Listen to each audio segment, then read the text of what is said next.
말은 화려하게 잘하지만 행동은 없는 사람에게서 신뢰가 생기기는 어렵습니다. 처음엔 누구나 그들의 말에 매력을 느낍니다. 자신감에 찬 목소리, 모든 걸 해결할 수 있을 것처럼 말하는 태도는 마치 능력의 증거처럼 보이기도 합니다. 그러나 시간이 흐르면 그 화려한 언어 뒤에 실체가 없음을 깨닫게 됩니다. 제가 부산에서 처음 만난 한 상인이 그랬습니다. 그는 늘 걱정 마세요, 저만 믿으세요라며 미소를 지었고 초기에 많은 사람들이 그의 말에 끌렸습니다. 저 또한 그랬습니다. 하지만 막상 약속한 날짜가 지나도 상품은 오지 않았습니다. 고객들이 전화를 걸면 그는 늘 예상치 못한 일이 생겼다며 변명으로 일관했습니다. 결국 아무도 그를 믿지 않게 되었고 그와 거래하려는 사람은 한 명도 남지 않았습니다. 말은 누구나 할 수 있지만은 약속을 지키는 사람만이 신뢰를 얻는다는 것을 그때 배웠습니다. 서울에서 학교를 다니던 시절에도 비슷한 일을 겪었습니다. 한 후배가 있었습니다. 그는 매사에 제가 하겠습니다, 맡겨주세요라고 말하며 누구보다 의욕적이었습니다. 하지만 바쁜 시기가 오자 약속을 지키지 못하기 시작했습니다. 마감은 자꾸 늦어지고 준비는 엉성했으며 변명은 점점 늘어갔습니다. 어느 날 중요한 고객 납품이 지연되는 사태가 벌어졌을 때 그는 또다시 예상치 못한 일이 생겼습니다라고 말했습니다. 저는 그에게 말했습니다. 예상치 못한 상황은 늘 생길 수 있어요. 하지만 그것을 대비하고 해결하는 게 우리의 책임입니다. 그는 처음엔 무심하게 웃었지만 시간이 지나며 자신의 경솔한 말이 동료들에게 얼마나 큰 부담이 되었는지 깨닫기 시작했습니다. 이후 그는 점차 말에 신중해졌고 약속한 것은 끝까지 지키려 노력했습니다. 이 변화는 주변 동료들이 그를 다시 신뢰하기 시작하게 만든 전환점이었습니다. 이 경험을 통해 저는 중요한 사실을 깨달았습니다. 신뢰는 단숨에 얻어지는 것이 아니라 묵묵한 행동의 반복으로 쌓여간다는 것입니다. 저는 인천의 한 창고에서 일할 때 나이가 지긋한 동료에게 들은 말이 지금도 잊히지 않습니다. 유정씨, 믿음은 화려한 말이 아니라 행동으로 쌓이는 거예요. 그 말이 제 마음에 깊이 새겨졌습니다. 실제로 저는 매일 아침 가게 앞을 청소하며 추운 겨울날 손이 얼어붙을 때조차 불평하지 않았습니다. 처음엔 아무도 주목하지 않았지만 어느 날 매니저가 조용히 제게 말했습니다. 묵묵히 청소하는 모습에서 신뢰가 느껴져요. 그 순간 저는 처음으로 깨달았습니다. 신뢰는 큰 약속이나 거창한 말에서 오는 게 아니라 작은 일을 성실히 해내는 모습에서 시작된다는 것을 말입니다. 흥미로운 점은 이런 태도가 사람들의 시선까지 바꿔놓았다는 것입니다. 시장의 다른 상인들이 제게 와서 항상 깨끗하게 해줘서 고마워요 라고 말했을 때 저는 신뢰가 눈에 보이지 않아도 전해질 수 있다는 사실을 체감했습니다.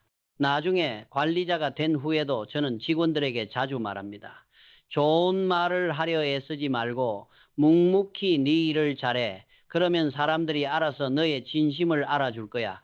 실제로 부산의 한 회사에서 한 젊은 직원이 말없이 자신의 작업 구역을 청소하는 것을 본 적이 있습니다. 그는 땀을 흘리며 묵묵히 일했지만 한마디도 하지 않았습니다. 그 모습을 본 고객이 제게 말했습니다.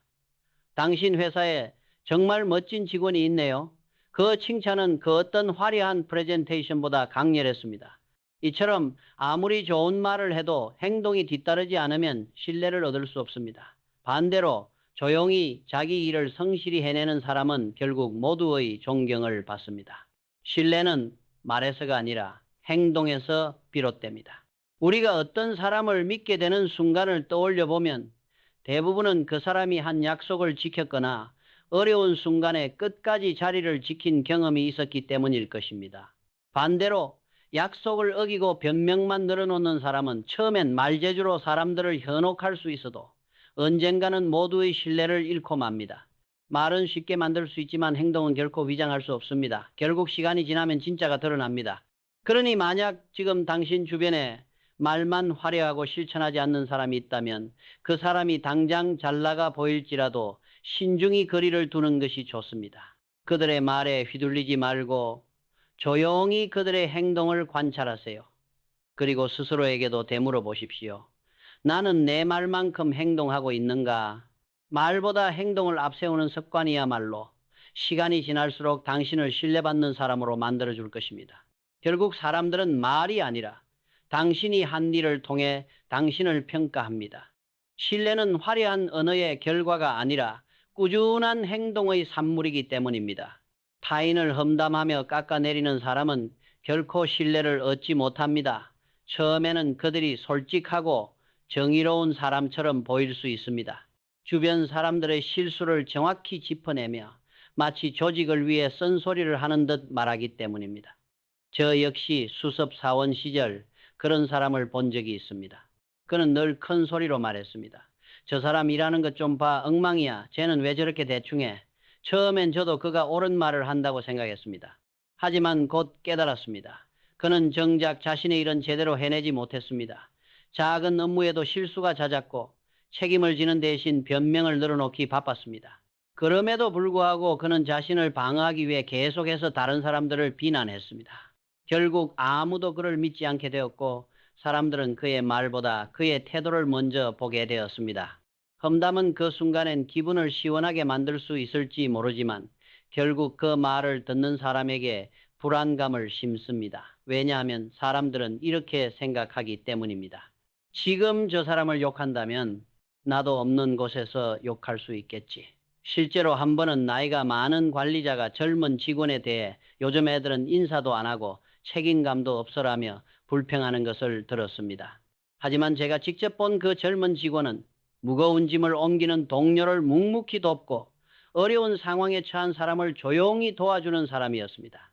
그 모습을 보고 저는 제 시각이 완전히 바뀌었습니다. 그리고 깨달았습니다. 진정으로 신뢰할 수 있는 사람은 다른 사람을 말로 판단하지 않고 행동으로 존중을 보여주는 사람이라는 것을요. 이후 저는 조직에서 험담이 어떤 영향을 미치는지 수없이 보았습니다. 험담은 눈에 보이지 않지만 팀 전체의 신뢰를 갉아먹습니다. 험담이 많은 조직일수록 사람들은 서로의 뒤를 의심하고 방어적인 태도로 변합니다. 그 결과 협력은 줄고 경쟁만 남게 되죠. 반대로 서로를 인정하고 칭찬하는 문화가 있는 곳에서는 신뢰가 빠르게 쌓입니다. 심리학에서도 부정편향이라는 개념이 있습니다. 사람들은 부정적인 정보에 더 민감하게 반응한다는 뜻인데 험담은 이 본능을 자극해 타인에 대한 인식을 왜곡시킵니다. 결국 험담은 듣는 사람까지 불신의 시선으로 세상을 바라보게 만듭니다. 제가 관리자가 되고 나서도 이 교훈은 그대로였습니다. 험담을 즐기는 직원들은 겉보기엔 눈치가 빠르고 정보력이 좋은 것처럼 보이지만 금세 본성이 드러납니다. 그들은 상사에게는 달콤한 말을 하며 아첨하지만 아랫사람에게는 차갑고 가혹한 말을 서슴지 않습니다. 저는 그런 사람들을 보면 늘 같은 생각을 합니다.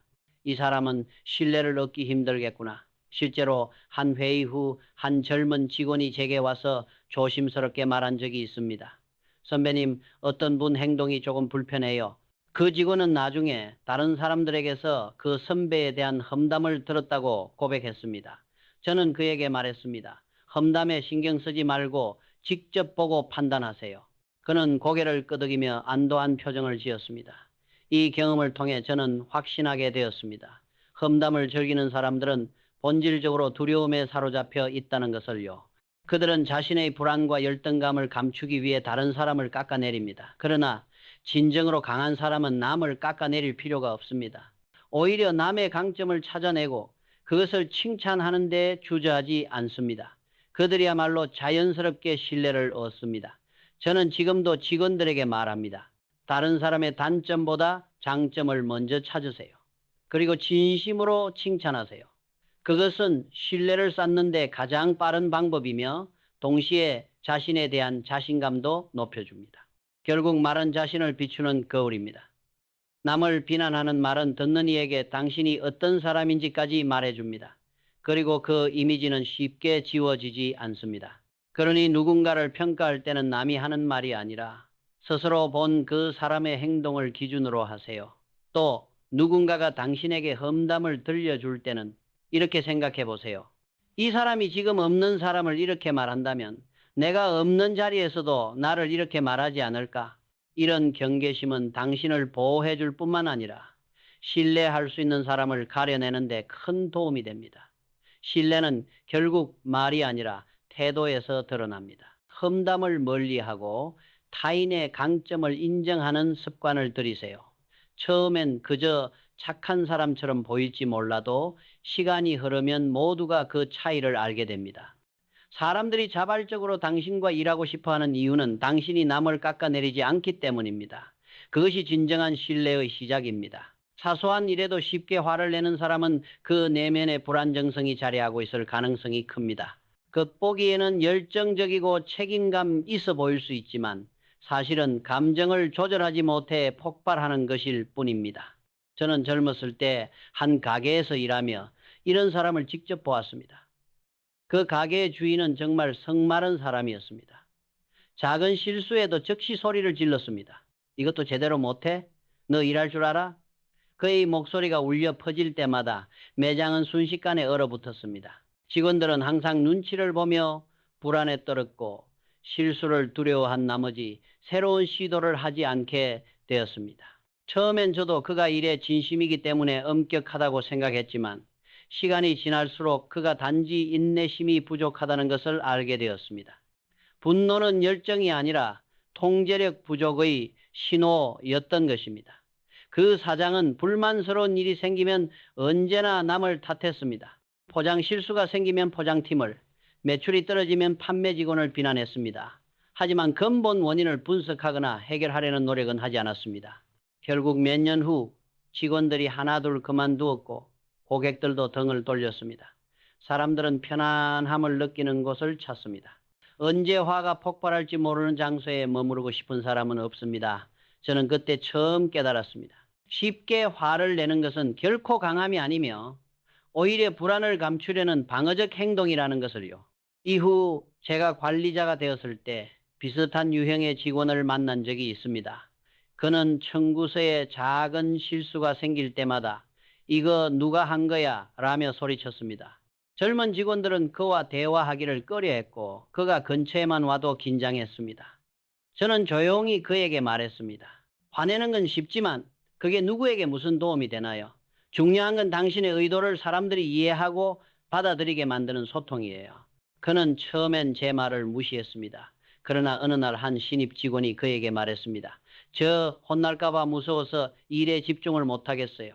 그 말에 그는 처음으로 멈춰섰습니다. 이후 그는 점차 소리치는 대신 질문하고 경청하기 시작했습니다. 신기하게도 팀 분위기가 빠르게 바뀌었습니다. 사람들은 더 이상 그를 피하지 않았고 오히려 조언을 구하기 시작했습니다. 이 경험은 저에게 확신을 주었습니다. 분노를 억제하는 것은 약함이 아니라 진정한 힘이라는 것을요. 감정을 절제하는 사람은 타인에게 안정감을 줍니다. 반면 감정을 폭발시키는 사람은 아무리 유능해 보여도 결국 사람들의 마음을 얻지 못합니다. 한국에서 오랫동안 사람들을 지켜보며 깨달은 점이 하나 있습니다. 신뢰할 수 있는 사람들은 아무리 화가 나더라도 서둘러 말하지 않는다는 것입니다. 그들은 심호흡을 하고 상황을 신중히 듣고 차분하게 자신의 생각을 표현합니다. 그들의 말에는 분노 대신 설득이 담겨 있고 그 차분함이 곧 신뢰를 형성합니다. 한 번은 인천의 한 젊은 관리자가 저에게 찾아와 고민을 털어놓았습니다. 부하 직원이 큰 실수를 했는데 너무 화가 납니다. 어떻게 해야 할까요? 저는 미소 지으며 말했습니다. 바로 그런 순간이 당신의 품성을 시험하는 순간입니다. 그 말에 그는 잠시 침묵하더니 고개를 끄덕였습니다. 감정을 억누르고 상대의 성장을 돕는 태도야말로 진정한 리더십입니다. 소리치는 것으로는 사람을 성장시킬 수 없지만 차분한 대화는 상대를 변화시키고 스스로를 돌아보게 만듭니다. 이것은 가정에서도 똑같이 적용됩니다. 자녀가 실수를 했을 때 우리는 즉시 소리치고 있지는 않나요? 아니면 잠시 멈춰서서 듣고 설명하며 아이가 이해할 수 있도록 돕나요? 이 작은 차이가 신뢰를 만듭니다. 분노를 억제하는 것은 어렵습니다. 그러나 그 어려움을 해내는 사람만이 다른 사람의 마음 깊숙이 도달하는 소통을 할 수 있습니다. 감정에 휘둘리지 않는 사람은 곁에 있는 것만으로도 안심이 됩니다. 그들은 신뢰를 쌓는 데 시간이 걸리지만 한 번 얻은 신뢰는 쉽게 무너지지 않습니다. 반면 쉽게 화내는 사람은 처음엔 강해 보일지 몰라도 결국 모두를 지치게 하고 떠나게 만듭니다. 진짜 강한 사람은 분노로 자신을 드러내지 않고 차분함으로 자신을 증명합니다. 그리고 그런 사람에게만 사람들은 마음을 열고 신뢰를 맡깁니다. 책임을 회피하는 사람은 결코 중요한 일을 맡을 수 없습니다. 누구나 실수를 합니다. 완벽한 사람은 없습니다. 하지만 실수를 한 후 어떻게 반응하는지가 그 사람의 본질을 드러냅니다. 저는 한국에서 일하던 초기에 이를 뼈저리게 느낀 사건이 있었습니다. 우리 회사가 실수를 저질러 중요한 고객에게 큰 문제를 일으켰습니다. 회의실은 무거운 침묵에 휩싸였고 모두가 원인을 찾고 있었습니다. 그때 관련된 한 직원이 말했습니다. 제 잘못이 아닙니다. 지시가 너무 모호했어요. 그는 아무런 확인도 하지 않고 곧장 책임을 다른 사람에게 돌렸습니다. 표면적으로는 침착해 보였지만 그 순간 회의에 있던 모든 사람은 속으로 같은 생각을 했을 겁니다. 이 사람에게는 다시는 중요한 일을 맡길 수 없겠다. 그 후 저는 곧바로 고객에게 전화를 걸어 사과했습니다. 그리고 사실을 철저히 확인한 뒤 문제의 원인을 밝혀냈습니다. 결국 그 직원이 중요한 검사 단계를 건너뛴 것이 원인이었습니다. 진실이 드러났을 때 그는 깊이 후회했지만 고객의 신뢰는 이미 회복하기 어려울 만큼 훼손되어 있었습니다. 이 사건은 저에게 결정적인 교훈을 주었습니다. 책임을 회피하면 당장은 안전해 보일지 몰라도 결국 신뢰라는 토대가 무너진다는 것입니다. 반대로 실수를 솔직히 인정하는 사람은 오히려 신뢰를 얻습니다. 누군가가 죄송합니다. 제 잘못입니다. 다시 시도할 기회를 주세요라고 말하면 우리는 그를 무능하다고 여기지 않습니다. 오히려 용기 있고 성숙하다고 생각합니다. 실제로 제가 관리자가 된 후에도 비슷한 일이 있었습니다. 한 직원이 새로운 프로젝트를 맡았는데 처음엔 모든 것이 순조로웠습니다. 하지만 예기치 못한 문제가 생겨 계획이 크게 틀어졌습니다. 그는 제게 와서 말했습니다. 이 상황을 예상하지 못했습니다. 제 잘못입니다. 다시 시도할 기회를 주세요. 저는 그 말을 듣자마자 마음속으로 그에게 더 큰 일을 맡기고 싶어졌습니다. 반대로 다른 한 직원은 문제가 생길 때마다 부하 직원이 제대로 하지 못했어요. 외부 파트너 탓입니다라며 책임을 돌렸습니다. 시간이 지날수록 동료들은 그와 일하기를 꺼려했고 결국 그는 중요한 프로젝트에서 배제되었습니다. 책임감은 무겁지만 그것을 짊어질 줄 아는 사람만이 성장합니다. 책임을 회피하는 사람은 늘 안전한 곳에 머무르지만 그곳에서는 절대 발전이 없습니다. 저는 직원들에게 자주 말합니다. 책임을 회피하지 마세요. 오직 직면할 때만 성장할 수 있어요. 책임은 처음엔 부담스럽게 느껴지지만 짊어지고 나면 오히려 당신을 더 강하게 만듭니다. 심리학적으로도 책임을 회피하는 사람은 자기 방어 본능에 사로잡혀 있어 문제를 해결하기보다는 자신을 보호하려고만 합니다. 이런 태도는 단기적으로는 편할지 몰라도 결국 동료들의 신뢰를 잃게 만듭니다. 한 번은 한 공장에서 고객에게 이미 납품된 제품에서 심각한 결함이 발견된 적이 있었습니다. 모두가 극도로 긴장했지만 생산부 관리자는 서둘러 이건 조립팀 탓입니다 라고 말했습니다. 그는 문제를 직접 확인하지도 않았습니다. 저는 단호히 말했습니다. 지금은 탓할 때가 아니라 해결할 때입니다. 그리고 곧바로 고객에게 사과하고 문제 해결에 착수했습니다. 조사 결과 그 관리자가 최종 검사 단계를 생략했다는 사실이 드러났습니다. 그가 후회했을지라도 고객의 신뢰는 돌아오지 않았습니다. 이 사건은 저에게 다시 한번 확신을 주었습니다. 책임을 회피하면 신뢰를 잃고 책임을 지면 신뢰가 생긴다는 진리를요. 우리는 종종 실패를 두려워해 책임을 피하려 합니다. 그러나 역설적이게도 책임을 회피하는 태도가 바로 신뢰를 무너뜨립니다. 실수는 누구나 합니다. 하지만 그 실수를 마주할 용기를 가진 사람만이 진정으로 성장합니다. 사람들이 이 사람은 믿을 수 있겠다라고 생각하게 만드는 힘은 완벽함이 아니라 자신의 잘못에 기꺼이 맞서는 태도입니다. 저 역시 실수를 했을 때는 늘 이렇게 말합니다. 제 잘못입니다. 그 한마디는 신뢰를 쌓는 첫걸음입니다. 책임을 지는 것은 패배가 아닙니다. 그것은 용기이고 성숙함입니다. 자신이 저지른 실수를 인정하려는 태도는 실패했을 때조차 신뢰의 토대를 마련해 줍니다. 반대로 책임을 회피하는 사람은 아무리 유능해 보여도 결정적인 순간에 빛을 발하지 못합니다. 그들의 말은 공하고 행동에는 신뢰가 없습니다. 책임은 짐이 아니라 기회입니다.